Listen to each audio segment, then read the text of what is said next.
how do we start to navigate? And as I was putting together the show sheet, I was thinking, well, let's just go ahead and right from the beginning, call it the wide receiver apocalypse and project that these guys are going to really fail in this round 3 to round 6 range. I'm very concerned about the receivers there. I'm having a hard time taking them. It really messes up everything that our structural drafts have been based on. But I also think that's exciting because then, you can have some flexibility. You can do some experimentation. You're not necessarily sure you're going to be right, but you have to have some guts. And it's not just laying back on everything that's come before. How do we handle this wide receiver sweet spot that this year looks like it could be pretty bitter? Yeah, I mean, I was looking at it and I felt similarly where last year rounds 3 through 6, it just felt like every round there was someone you really wanted. You had the Seattle guys and the Rams guys at the 3-4 turn, the Cowboys guys in round 3. You could get Chase, T. Higgins, 5-6. Ayuk was up there. Even Claypool on the back end. And it feels like what's happened with a lot of those players is they've jumped up into the first couple rounds, which is, what Cooper Kupp has done, what Jamar Chase has done. But the guys in the first 2 rounds haven't fallen back. So we've got more guys in the first 2 rounds, or they've had shifts like the Seattle guys where you're concerned now. You Lockett and Metcalf with the new quarterback.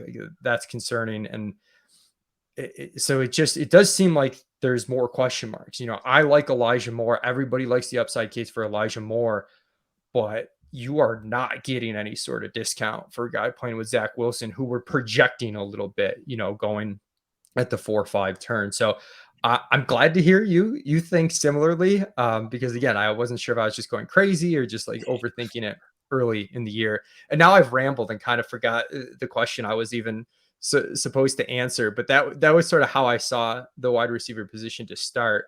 As far as what that changes for me structurally, I agree it's exciting because it's always fun to try new things and not do the same thing over and over, and to try and be early and see something that your opponents don't.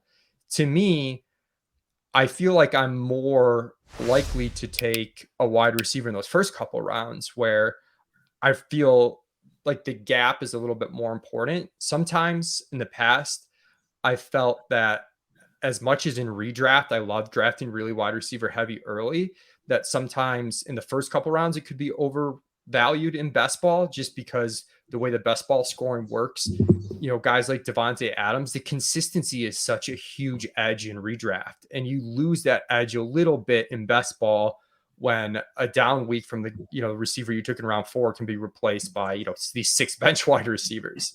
But now if we see rounds 3 through 6, those guys we're more worried about, then all of a sudden that value does swing a little bit back to the first 2 rounds. And if people are a little bit more weary of drafting running backs in that range, you almost could flip the build. I really like the hyper fragile build. I think Mike Beers was maybe the first one to do that and look into that, where you're drafting running backs early, but not a lot of them. A lot of success I had last year was taking 2 in the first 2 rounds and then only taking 4 or 5 total, but not taking those next 2 or 3 until later. You could almost do the same thing now, except take those 2 in rounds in the dead zone where you normally wouldn't, but then start wide receiver. Yeah, and we're going to talk dead zone later in the show, but it does feel like that. And I've really enjoyed listening to Shawn and Ben over the last couple of months talk about how the dead zone has shifted, and that's something we're going to ask you a little bit later. But you mentioned the wide receivers in round, say, 3 through 6 have moved up into rounds 2 through 3 now. We also have the guys like Ezekiel Elliott, falling off down to round 5, 6 range. So we're having some of those first round running backs drop out. So we're having a lot more wide receivers go earlier. And speaking of doing things different, myself and Shawn discussed on Tuesday's podcast a draft that he started off with 3 running backs. So anything is possible in 2022 at this point. But we're going to dive into those wide receivers, and I do know that there's a couple of guys that you're higher or lower on than consensus. So I'm kind of going to shoot names at you and get your overall thoughts on them and where you are either higher and targeting them more or completely avoiding some of these guys. So the first one up on the list is Tampa Bay's Mike Evans. Where are we going with Evans in 2022? Yeah, I'm really high on Mike Evans this year. Generally not the type of guy I'm super high on, just because there's not a huge shift in scenario and he's been in the league for a while. And generally these types of guys aren't the guys you target for like a huge leap.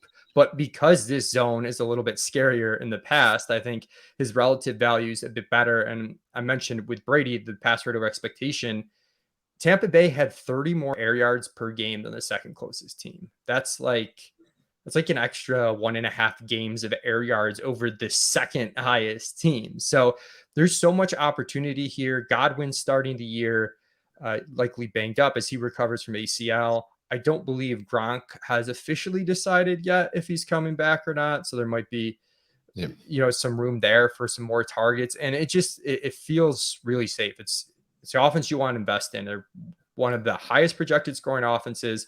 They're going to have one of the highest pass rates over expectation. Probably if I had to bet today, I would bet on them to have the highest pass rate over expectation in the entire league. So those are all reasons why I'm on Mike Evans. The other one then, you did touch on him a little bit, but we'll expand on it, and that was DK Metcalf. Obviously the quarterback situation with Drew Lock and Russell Wilson now with the Denver Broncos. I'll also toss, Kyler Lockett into the mix. Is targeting Kyler Lockett a way to, get off the concern about DK Metcalf, or are we completely avoiding the Seattle wide receivers? Yeah, right now there's two aspects to this. Overall, I'm concerned with the entire situation. There's a chance that they make a switch at quarterback for the start of the season. Drew Lock doesn't start all these games, but me and Pat Crane did a podcast, and Pat and I are both on the Drew Lock is just ultra terrible train. So I'm concerned about that, but also whether it's Drew Lock or someone else. I mean, Russell Wilson's one of the most efficient quarterbacks in NFL history. So the drop down to whoever it might be is going to be pretty significant. And we might see this tail risk that people don't realize like how much Russ was carrying this offense because they weren't that great. And so I think people might be underestimating how far they could fall just because they weren't that great. But when you're not running any plays, your pace is super slow. You have a low pass rate over expectation. I mean, how are the wide receivers going to make their value? It's efficiency. Well, Drew Lock isn't going to give them any efficiency. So I'm really concerned here. I know there's some merit to just betting on Metcalf being a physical freak. And I know a lot of people feel like he might be a little bit more QB proof. He had some good numbers when Geno Smith came in last year. I'm of the mindset that that's a really small sample and people are overplaying that a little bit. So I think Metcalf in particular, going off at wide receiver 15, rounds like the 3-4 turn, it's too early for me. So I'm concerned about Lockett quite a bit too, but the gap between the two is somewhat insane to me. Lockett's going off as wide receiver 37, and I'm almost kind of in at that price and just kind of, I don't know, arbitraging the situation and taking a super cheap Lockett who I know has less high end upside, but we've been saying that for a couple of years now, and he keeps basically matching DK in points per game. Yeah, I think that's probably the way to play it at this current point. There's a lot of concern. You mentioned Wilson and his efficiency. When we look at, go back and look at any highlights of DK Metcalf or Tyler Lockett on some of their, most explosive plays, like they are Russell Wilson and maybe 2 or 3 other quarterbacks are the only guys making those throws in the NFL. So yeah, lots of concern. This question is going to go to both of you guys, but I'm going to give it to Mike first, and then I'll give it to Shawn after, and that is Rondale Moore. I know Shawn and Ben talked about Rondale Moore and stealing bananas recently, and is that breakout coming in 2022? There was glimmers last year, and I will admit they were glimmers. It was kind of week 1 through 4, and it went very quiet after that, but no Christian Kirk there at the moment. So is that breakout happening? Are you excited to see what Rondale can do in year 2? Hey, we were ready to pop the champagne after week 2 last year. But it was we really were. The victory laps, like we had him in the chamber. It was like one more good week, and it never quite came. So it was a weird season because usually it's kind of flipped the way the order happens for a young rookie wide receiver like that. The way I look at it, I don't want to say I'm giving him a pass on year 1, but it seems somewhat neutral to me in the end, and it looks like the opportunity is going to be there. So I liked him going into last year. It's the same player I like going into this year, except the route to opportunity is a lot better with Christian Kirk gone in particular. If we can get Rondale Moore in the slot, that's great. We can also, AJ Green at this point hasn't been re-signed officially either, or I don't know if he will be. So and it's not much of a threat anyway. So I like the opportunity. And I remember listening to Shawn talk about Rondale Moore, and I was surprised. I think one of the comps you threw out was almost like a little Tyreek Hill-esque, where he had some like bigger play ability than maybe people were thinking. And even though his ADOT was absurdly short last year, I mean, it was like 5 yards lower than anybody else. It was one of the most insane things ever. We did get a glimmer of, he made some pretty big downfield plays when he got the opportunity. He just didn't get a lot of those opportunities. It's interesting you mentioned that too. And, we look at these guys and you do get a lot of information from year one, and you have to incorporate that information. And it would have been great if Moore had immediately done what we hoped or vaguely expected. But at the same time, he retains large portions of the profile that he came into the NFL with that was fantastic. And his coach has come out and said, I more or less blew it. And that's better than the coach coming out and saying, we couldn't use him because he's not good, which they don't tend to be that blunt, but they do say that kind of thing from time to time about some other players. And so those players you might be a little bit more scared of. But then the other thing with someone like Moore, and we know from lots of great research, Blair Andrews has got some cool things in his Wrong Read series on this. It's getting a little bit tighter now, unfortunately, because for so many years, drafting the second-year wide receivers was, just such an easy way to win fantasy leagues. But now that people are getting onto it a little bit more, we have the situation that the players where you can still get that gap between potential value and where they're going are the players who weren't stars in the first season. And so Moore kind of fits into that range where you could actually draft him where he goes and have a lot of room for it to grow. And that's how you have to build your teams. And so I'm willing to take the risk there. I think it's a fun risk to take. And, if Moore does go to 0 in Dynasty over the next 18 months, then, things like that have happened before. If you built your team correctly, you can weather it. If you build your redraft team correctly, you can weather it. And so I like to go ahead and make that play. Like the flip side of that then is a player who, again, maybe some similarities, but had the greatest possible year that you can really have playing that way. And that would be a Debo Samuel. I think that we all love Debo. Again, from the perspective of drafting with an eye to who are the most talented players, at this point, I think that you have to put him in the top 2 or 3. I mean, there's some even reasons to believe that he might be better than a Devontae Adams or better than a Tyreek Hill. But obviously, there are actually all kinds of elements of his profile that just scream unsustainable. Kind of work us through the ones that you might be the most concerned about. Is losing receiving work for rushing, considering how crazy the efficiency was on the rushing, is that a big negative? Is the QB situation a big concern for you? I mean, one of the things that we thought would happen last year is that Kittle and Ayuk would take a little bit more of the work than they actually did, and neither one of them really differ, different reasons. And then kind of wrap it together for us by, it kind of feels to me like, and I'm interested to hear if you feel the same way, even once you adjust for all of these things that are problematic, does he move out of that tier break that happens sort of middle to late round 2, again, kind of depending on format? Because once we get out of that range, the wide receivers from a talent perspective are much, much worse. This is a little bit of the process of that I've gone through this offseason, which is, Deebo Samuel is way overvalued too. Well, I guess I would take him here. Looking at the other names, I do think he's going too early. We've got him like just outside our top 10 wide receivers. I think he's going like wide receiver 6 or 7, a lot of places. I'm concerned.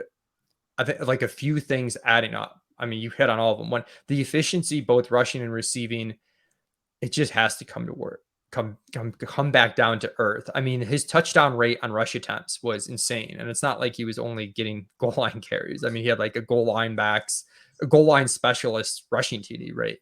So that was insane, not to mention the yards per carry being, what it was. And same thing with his yak. He's going to be a great yak player. He does some things really well, and we need to give him credit for that. But we can give him credit and still understand that it's going to regress a little bit. You combine that with, okay, now we've got a quarterback where this team that was already really run heavy might run even more. Let's say they call pass run plays at the same rate as they did last year, but now you've got a guy who's scrambling 10% of the time.